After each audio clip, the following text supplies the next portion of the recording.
Using sigma notation has its advantages because it offers a concise way of writing large sums. And often dealing with such large sums can be simplified further by using properties that we'll discuss here. The first property states that the sum of the constant is n times the constant if the sum starts from k equal 1 to n. For example, if I want to add the 2 starting from k equal 1 to 10, it means that the sequence is always equal to ak is equal to. So I will add 2 for k equal 1, I will add 2 for k equal 2, and so on until I will arrive with 2 for k equal 10. And since I will have 10 terms that are the same, I can write it as a multiplication. So this is 10 times 2, and that is 20.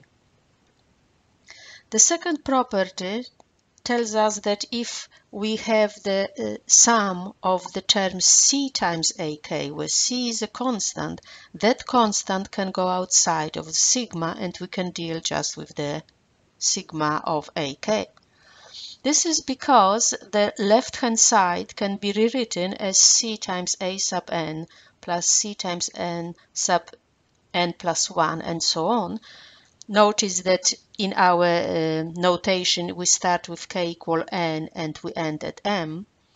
And therefore, if you look at the sum expanded, you'll notice that there is a common factor in each of the terms, and that common factor can be factored out to give me the sum of a sub n plus a sub n plus 1 plus a sub m, and that sum in the parentheses is nothing else but the sigma of ak from k equal n to m.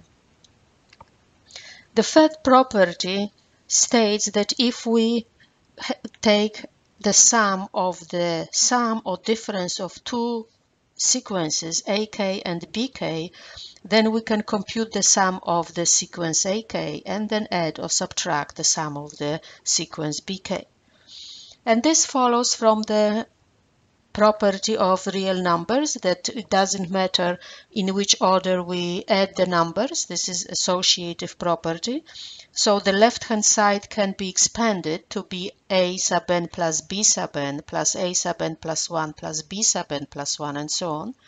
And therefore, if we group the terms in such a way that we'll start with an and then add to that a sub n plus 1 and we'll continue until we add all the terms a of the sequence A, and then we'll group all the terms with the sequence B.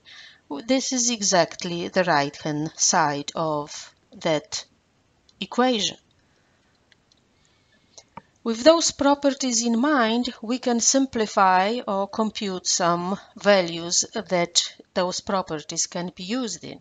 So, for example, if we know that the sequence AK has the sum from 1 to 100 equal 4, and the sum from 1 to 100 of sequence BK is 8, and we are to find the sum from 1 to 100 of the expression 7 times AK minus 5 times BK plus 2, we can use the properties first to break up this sum into three separate sums from K equal 1 to 100, and we'll have 7 AK.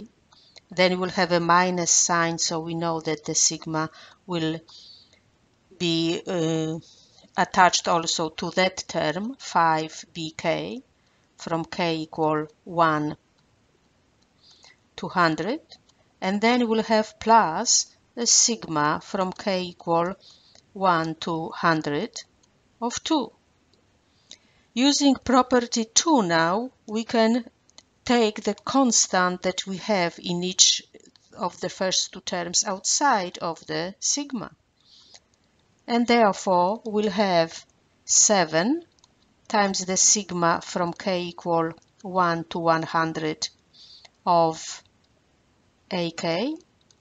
Then we'll have minus 5 sigma from K equal 1 to 100 of BK. And then we'll have the sigma of the constant. So if we use the first property, that last term is going to be 2 times 100. And now, using the given information, we can substitute each sigma by its value.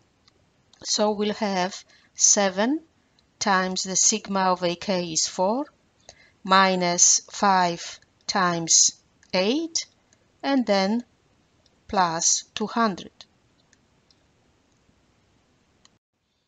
And that's 188.